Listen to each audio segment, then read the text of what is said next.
ஒரு என் குணமிலவே என் குணத்தான் தாளை வணங்காத் தலை.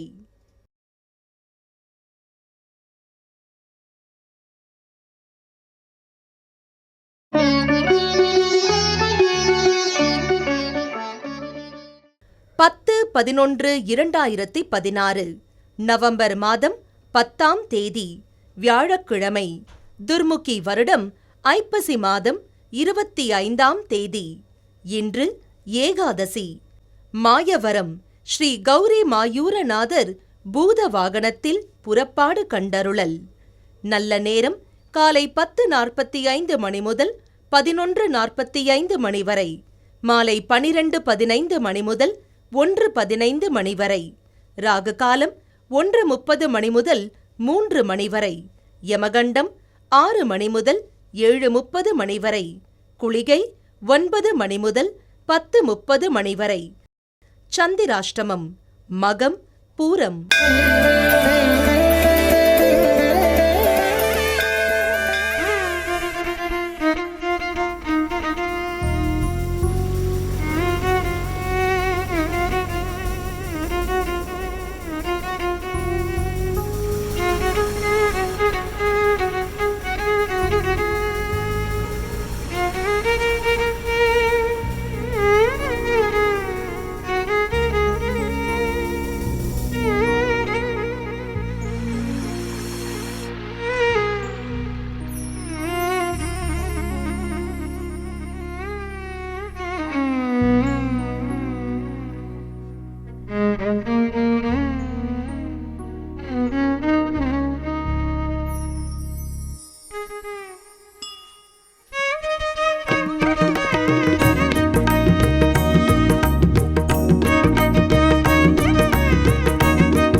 10ஆம் திருமுறை திருமந்திரம் ஒரு ஞான புதையல். அந்த ஞான புதையலிலே பல விந்தையான செய்திகளை எல்லாம் திருமூலர் அள்ளி அள்ளி தருகின்றார். 3ஆம் தந்திரத்திலே 21வது தலைப்பு சந்திரயோகம் என்ற ஒரு தலைப்பு. 33 பாடல்கள் இதிலே பாடியிருக்கின்றார்கள். 865வது திருமந்திரம். ஈராறு பெண்களை எண்ணிரண்டு ஆண்களை பேராமல் புக்கு பிடித்து கொடுவந்து நேராகத் தோன்றும் நெருப்புறவே பெய்யில் ஆராத ஆனந்தம் ஆனந்தம் ஆனதே. நம்முடைய உடம்பிலே சூரிய கலை, சந்திரகலை, அக்னி கலை என்ற 3 கலை இருக்கிறது. கலை என்றால் நாடியைப் போல அதை நாம் தூண்டி விடணும். அந்த கலைகளை தூண்டி, இப்போ அறிவு மாதிரி தாங்க. இப்போ எல்லாருக்கும் அறிவு இருக்குது, அறிவு இல்லாதவர்கள் உலகத்தில் இல்லவே இல்லை. சில பேருக்கு அறிவு இருக்கான்னு கேட்டால் கோபம் வருது. உண்மையிலே அறிவு இருக்கான்னு கோபப்பட மாட்டான். ஆனால் அறிவு இல்லாதவனுக்கு அறிவு இருக்கான்னு கேட்டால் கோபம் வந்துடும். எல்லாருக்கும் அறிவு இருக்குது, ஆனால் அந்த அறிவை தூண்டணும். அந்த தூண்டினால்தான் அது பிரகாசிக்கும். கணினி பாஷையில் சொன்னால் அதை ரெஃப்ரெஷ் பண்ணணும். அந்த அறிவை துலக்கச் செய்யணும். விளக்கு எரிகிறது, எரிந்து கொண்டே இருந்தால் அது மங்கிவிடும். அதை சுடர் தட்டி பிரகாசிக்க செய்ய வேண்டும். அதைத்தான் இங்கே சொல்லுகிறார். உன்னுடைய உடம்பிலே இருக்கக்கூடிய சூரிய கலை, சந்திரகலை, அக்னி கலை போன்ற நாடிகளை எல்லாம் நீ தூண்டிவிட வேண்டும். அப்படி தூண்டி விடுகின்ற பொழுது உன்னுடைய உடம்பும் சரி, அறிவும் சரி, நாடுகளும் சரி புத்துணர்வு பெறுகிறது. ஆண்களுக்கு 16 கலைகள், பெண்களுக்கு 12 கலைகள். அதாவது இடப்பாகம் பெண் கலை இருப்பதாகவும் வலப்பாகம் ஆண் கலைக்குரிய நாடிகள் இருப்பதாகவும் மிக அழகாக சொல்லியிருக்கின்றார் திருமூலர். பல வித்தியாசமான விஷயங்களை எல்லாம் நமக்கு முன்னெடுத்து சொல்லுகின்றார். உன்னுடைய உடம்பிலே 9 துவாரங்கள் உள்ளன. எலும்புகள், அதாவது உடம்புக்குள்ளே எலும்பு இருக்கிறத எண்ணி சொல்கிறார். எவ்வளோ தெரியுமா? நம்முடைய உடம்பிலே 18 எலும்புகள் இருக்கின்றன, 72 நாடிகள் ஓடுகின்றன. இதையெல்லாம் நீ புத்துணர்ச்சியோடு அதை நீ தினந்தோறும் யோகத்திலே நீ அதை துலக்க வேண்டும் என்று சொல்லுகின்றார். அப்படி துலக்குகின்ற பொழுது அது மேலும் மேலும் பிரகாசிக்கும். அதைத்தான் இந்த பாடலிலே சொல்லுகின்றார். இல்லை என்றால் என்னாகும்? யோகத்திலிருந்து காமத்துக்கு போய்விடுவார்கள். அதுக்கு ஒரு உதாரணம் சொல்லுகின்றேன். துளசிதாசர் என்று ஒரு பெரிய மகான் இருந்தார், மிகப்பெரிய மகான். அவருக்கு காமத்திலே ஆர்வம் அதிகமாக இருந்தது. காமத்திலே ஆர்வம் அதிகமாக இருந்ததால் தன்னுடைய மனைவியோடு எப்பொழுதும் சரசத்தில் இருந்தார். மனைவி இந்த தொல்லை தாங்காமல் தன்னுடைய பிறந்த வீட்டுக்கு போய்விட்டால், பிறந்த வீட்டுக்கு ஓடுகிறார் துளசிதாசர். இடையிலே மிகப்பெரிய ஒரு ஆறு ஓடுகிறது. ஆற்றை தாண்டி ஓடுகிறார். அந்த வெள்ளத்தை கடந்து மிதந்து ஓடுகிறார். அந்த வீட்டுக்குள்ளே போய் ஜன்னல் வழியாக தன்னுடைய மனைவியை எட்டி பார்ப்பதற்கு ஒரு கயிறு தேவைப்படுகிறது. அந்த கயிற்றை பிடித்து கொண்டு மனைவியை பார்த்து நள்ளிரவிலே போய் அழைக்கின்றார் மனைவியை. மனைவி தாழ்பாலை திறந்து வெளியே வருகின்றார். எதற்காக? உடம்பெல்லாம் வியர்த்து, உடம்பெல்லாம் விழுந்து எழுந்து இரத்த கரைகளோடு என்னை பார்க்க வந்தீர்கள் என்று கேட்டாள் மனைவி. அவர் சொன்னார், உன்மேல் எனக்கு ஆசை அதிகம் என்று சொன்னார். அப்பொழுதுதான் தெரிந்தது, அழியக்கூடிய இந்த உடம்பின் மேலே இவ்வளவு ஆசை வைத்திருக்கிறீர்களே, இது என்று அழியும் என்று தெரியாது. இந்த உடம்பு நிரந்தரமானதல்ல, இது சிற்றின்பம். ஆனால் இதில் 1000ல் 1 மடங்கு ஆசையை ராமன் மேல் வைக்கக்கூடாதா?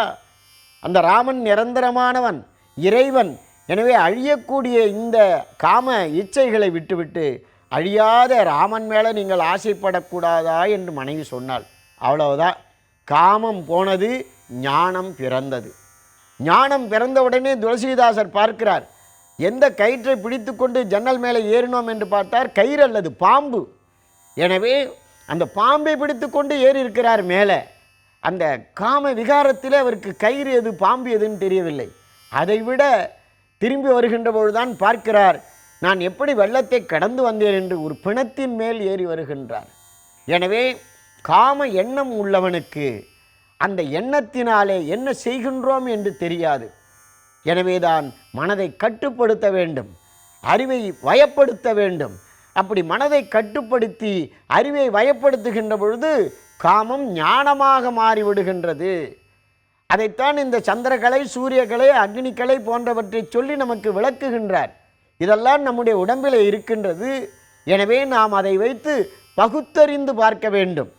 எது நம்முடைய வாழ்வுக்கு தேவை, எது இறைவனோடு நம்மை பிணைக்கக்கூடியது, எது நிரந்தரமானது, எது சிற்றின்பமானது, எது பேரின்பமானது, எது அழியாதது, எது அழியக்கூடியது, எது நம் கூட வருவது.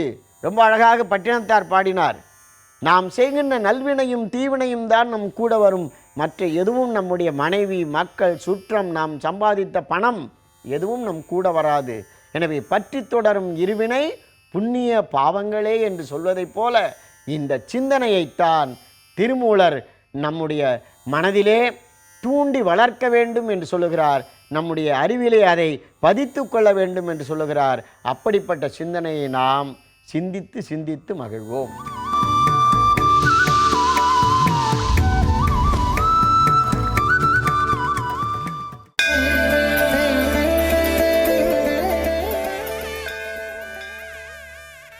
ஸ்ரீமதே ராமானுஜாய நம. ஸ்ரீசைலேசதயா பாத்திரம் தீபக்தியாதிகுணார்ணவம் யதேந்திர பிரவணம் வந்தே ரம்மஜா மாதரம் முனிம் லக்ஷ்மீநாதசமாரம்பாம் நாதயாமுனமத்யமாம் அஸ்மதாச்சாரிய பரியந்தாம் வந்தே குரு பரம்பராம். காலையில் என்னென்னமோ உடற்பயிற்சிகள்லாம் உண்டு.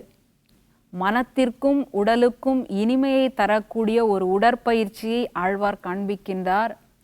அதனை ஆடியும் காட்டுகின்றார். சுழன்று சுழன்று பறந்து பறந்து ஆடுகின்ற ஒரு அழகான நிகழ்ச்சியை, மனத்திற்கு பிடித்தமான ஒரு ஆடலை, ஒரு நடனத்தை ஆழ்வார் காட்டுகின்றார். உந்திப்பற உந்திப்பற என்று காட்டுவதான பாசுரம் இது.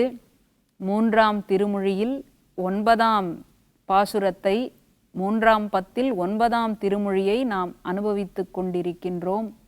இப்பொழுது ராமனுடைய முறை, ராமனுடைய பராக்கிரமங்களை, ராமனுடைய அருமையான குணங்களை ஆழ்வார் காண்பிக்கின்றார். கிருஷ்ணர் ராமர், கிருஷ்ணர் ராமர் என்று மாறி மாறி வருகின்ற இந்த நிலையில் இப்பொழுது ராமனுடைய நிலைப்பாடு. எந்த நிலைப்பாடு?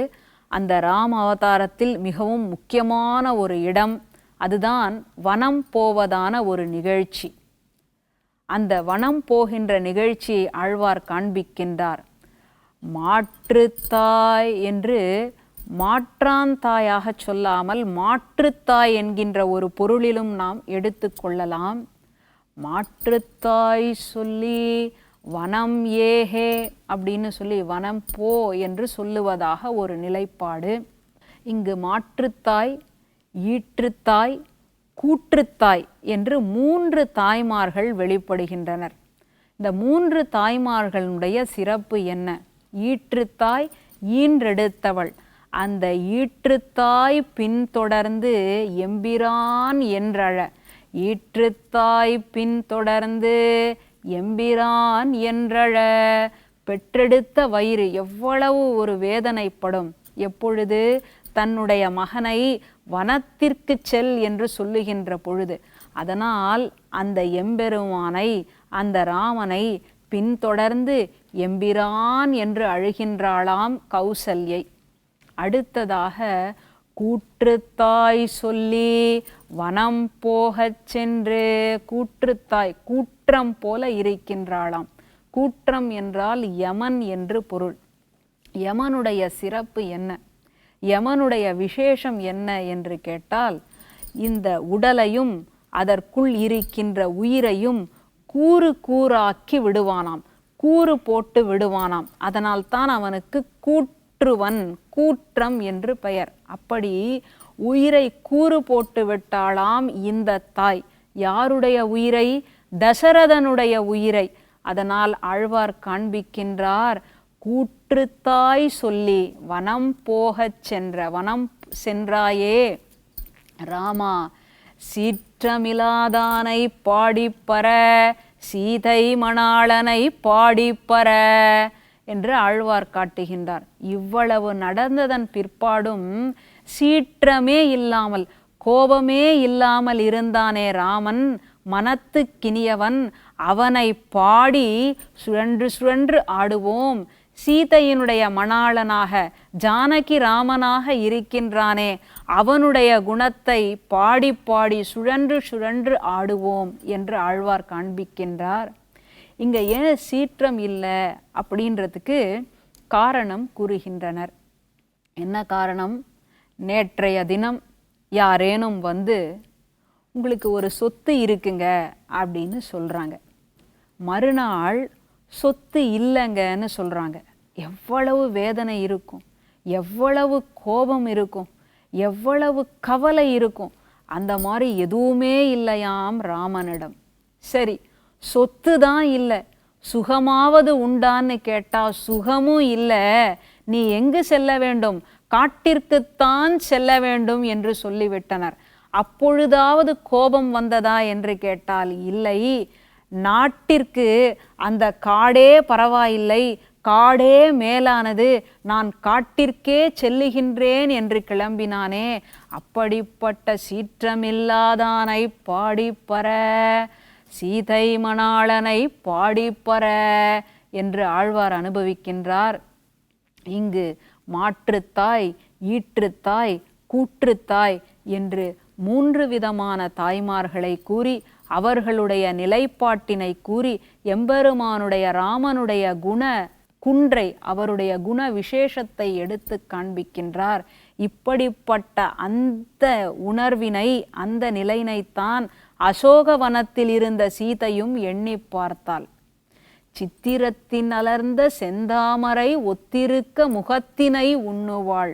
ஒரு சித்திரத்தில், ஒரு ஓவியத்தில் ஒரு தாமரையை வரைந்தால் அது வளரவும் வளராது, மீண்டும் குவியவும் செய்யாதில்லையா? அப்படி உனக்கு சொத்து இருக்கு என்கின்ற பொழுதும் மலரவில்லை, சொத்தும் இல்லை, சுகமும் இல்லை என்று சொல்லுகின்ற பொழுது குவியவும் இல்லை என்கின்ற அந்த அழகான திருமுக மண்டலத்தை சீதை எண்ணிக்கொண்டிருந்தாள்.